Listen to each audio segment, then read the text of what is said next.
Guys, Pi Network ikomeje kuzamuka mu gaciro nk'uko n'ubundi ejo nari nabibabwiye. Muri kubona ko ejo twari turi muri 1.5, ubu twamaze kuzamuka twageze muri 1.8.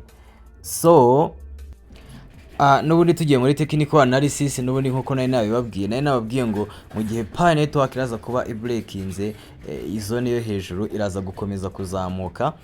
Nari ndi gupredictinga ko ishobora kumanuka, ariko uri kubona ko hano yari yamaze kubreakinga, bivuze ngo yagombaga gukomeza kugira gute kuzamuka. Still muri kubona ko iri gukomeza kuzamuka ijya kwatacinga hamwe yaturutse mu madolari 2.2 gutyo. Aka kanya niho iri kwerekeza.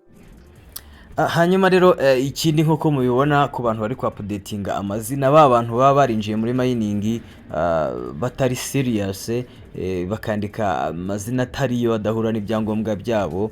Urugero wenda nimba witwa Habumuremyi, ni urugero ukandika ngo ni Haburi nyine ka kazina k'akabyiniriro, cyangwa nimba witwa Sekamana ukandika Sekama.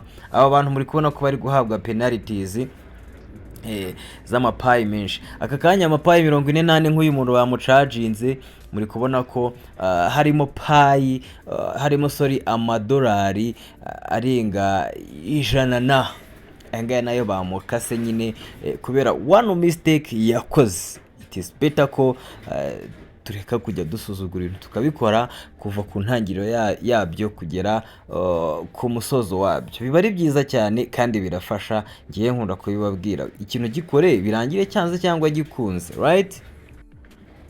Okay, tukiri muri ibyo ngibyo byo kuvuga ngo ikintu gikunze cyangwa kidakunze, ahangaha hari mining nshyashya nifuza ko watangira kugerageza from today. Nimba aribwo uyibonye, bayita Delta, ni mining nziza cyane. Twayikozeho video isobanura uburyo ushobora kuyinjiramo, turaza kubashyira link muri video description. Nimba utabasha kureba muri video description, hari na nimero ya WhatsApp iri munsi y'iyi video, ushobora kutwandikiraho kugufasha n'ubuntu kwinjira muri iyi mining.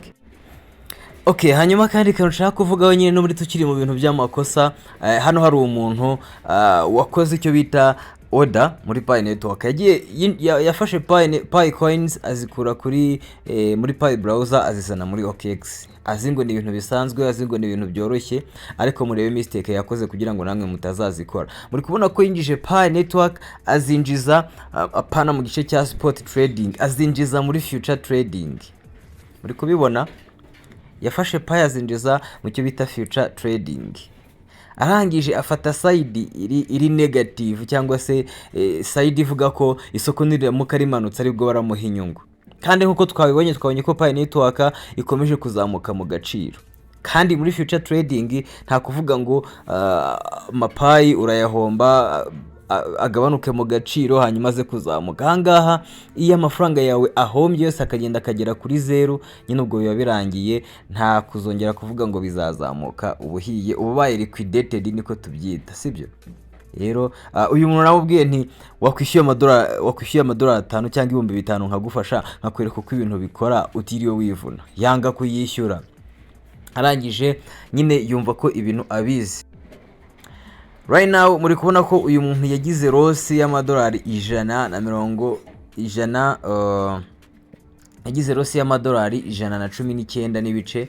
100% ya account ye yose yabaye flopped, yabaye frozen kabisa, yaragiye. Uri kubona ko trading asigaranyeho ubusa. So aya ma mistake yose ushobora kuyirinda ushatse umuntu ugufasha. Nta muntu online ujye umenya ibintu byose, is better nimba ari service uyishyure. Nese nimba ufite amafaranga ushaka kugurisha cyangwa ushaka gucuruza cyangwa ushaka kumenya uko wayakoresha kugira ngo udahomba, ukaba udashaka gukuraho make ngo wishyure service, ubwo byagenda bite koko? Okay, ibyo reka tubiva. Ariko ntaragenda, abantu bifuza ko investinga cyangwa gukora staking muri application yitwa Bison app, irakora neza cyane 100%. Nyimazemo hafi amezi 3, nakoze withdraw nyinshi. Abantu bifuza kuyistakingamo, namwe muraza kunyandikira nimero ya WhatsApp iri munsi y'iyi video. Ibisobanuro ibyo ari byo byose ni ubuntu, ushobora kutwandikira tukagusobanurira.